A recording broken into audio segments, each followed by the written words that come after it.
اسی طرح اللہ کے نبی صلی اللہ علیہ وسلم کو مکے میں زندگی گزارنے کا مشکل وقت آ گیا. اب پتا چلا کہ مکے میں ہمیں سکون سے جی نہیں سکتے, مکے میں ہمیں سکون سے دین کا کام نہیں کر سکتے. ایک کام کرو, تم سارے کے سارے ہجرت کر کے مدینہ چلا جاؤ. ادھر نجاشی ایک بادشاہ ہے جو عیسائی کا بادشاہ ہے, تم وہاں پر جاؤ اور جا کر وہاں آرام کے ساتھ زندگی گزارو اور دین کا کام کرو, تم ہجرت کر کے نکل جاؤ. اللہ کے نبی کے بس ایک بات پر سارے کے سارے مکہ چھوڑ کر ہجرت کر کے چلے گئے وہاں پر. وہاں جانے کے بعد یہ مکے کے جو کافر مشرکان تھے ان کا پیچھا کرے ان کو پکڑنے کے واسطے, لیکن اسی وقت ان کی حکومت میں چلے گئے, ان کے گاؤں میں یہ چلے گئے, جتنے مسلمان تھے سب کے سب چلے گئے. اور جانے کے بعد بادشاہ کے دربار میں کھڑے ہو گئے, سارے ان کے وزیر جو بھی نوکر تھے سب جھک گئے بادشاہ کو دیکھ کر, لیکن جتنے مسلمان مکے سے گئے تھے وہ نہیں جھکے. حالانکہ وہ سب کون تھے؟ عیسائی تھے, کرسچنز تھے, لیکن یہ مسلمان تھے. اور اس کے بعد یہ جو مکے سے آئے تھے بہت تحفے لے کر آئے, ہدیے لے کر آئے کہ بادشاہ یہ تحفے یہ ہدیے ہمارے طرف سے قبول کر کے یہ جتنے بھی مسلمان تمہارے پاس آئے ہیں ان کو ہمارے حوالے کر دو, ہم ان کو لے کر جائیں گے. تو ان کے بارے میں غلط بولے, سلط بولے, بہت کچھ سکھایا اس بادشاہ کو, لیکن اس نے نہیں سیکھا,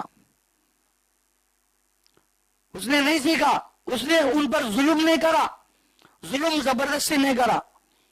دیکھیں گے یہ لوگ کیا وجہ سے یہاں پر آئے ہیں, کیا دین لے کر آئے ہیں, کیا دین لے کر یہاں پر آئے ہیں, دیکھیں گے. تو اسی وقت کیا ہے, اس میں سے ایک صحابی جعفر ابن ابی طالب کو چن لیتے ہیں کہ تم کیا ہے ان کو بتاؤ, تم قرآن کے کچھ آیتیں پڑھ کر سناؤ جو عیسیٰ ابن مریم کے بارے میں ہے, کیونکہ یہ اسی کو ماننے والے تھے. تو عیسیٰ علیہ السلام کے بارے میں کچھ ان کو پڑھ کر بتاؤ, سمجھاؤ. تو جیسا یہ آیتیں پڑھے, جیسا یہ عیسیٰ ابن مریم کے بارے میں بتائے تو وہ لوگ رونے لگے فوراً. یہ تو صحیح ہے نا, یہ کیا غلط بولتے ہیں, یہ کیا کس کو گمراہ کرتے ہیں, یہ تو ہے سو جو قرآن میں جو بات ہے, یہ جو سیکھے ہیں وہ ہم کو بتاتے ہیں. اسی وقت سارے کے سارے مسلمان ہو گئے. سبحان اللہ. دیکھو وہاں پر بادشاہ اگر چاہتا تو اشرفیہ, دینار, درہم لے کر یہ مسلمانوں کو وہ کافروں کے ہاتھ میں رکھ دیتا تھا, لیکن وہ غیر ہو کر بھی, وہ کافر ہو کر بھی یہ مسلمانوں کے ساتھ کیا کیا؟ انصاف کیا, ظلم نہیں کرا, زبردستی نہیں کرا. کانسی کے آگو تمہیں ہاتھ جنہیں ان کو مارا نہیں, قید کرا نہیں, کیا بھی نہیں کرا. تمہیں صحیح دین پر ہے, ہمیں بھی وہ دین کو قبول کرتے ہیں, تم برابر یہاں ہو کر دین کا کام کرو بول کر وہ مکے سے سو کافران کو ڈرا کو اللہ کو بھگا ڈالے. چلو تمہیں یہاں سے نکل جاؤ, تمہیں آج سے ان پر تمہیں ظلم زبردستی نہیں کر سکتے, یہ آزاد لوگ ہیں اور یہ لوگ میرے ساتھ میں رہ کر دین کا کام کریں گے. اللہ اکبر.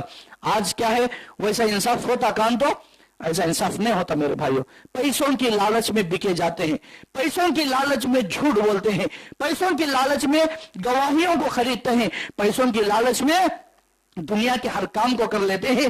ایک آدمی رہا تو اس کے ساتھ ایک انصاف, اور ایک آدمی رہا تو اس کے ساتھ ایک انصاف. ہمارا گھر کا آدمی غلط کرا تو ایک انصاف, دوسرے گھر کا آدمی غلط کرا تو الگ طرح کا انصاف. یہ ایسا انصاف نہیں بلکہ ہر ایک کے ساتھ بھی کیا ہے, برابر انصاف سے پیش آؤ, اس لیے کہ اللہ تعالیٰ انصاف کرنے والا ہے.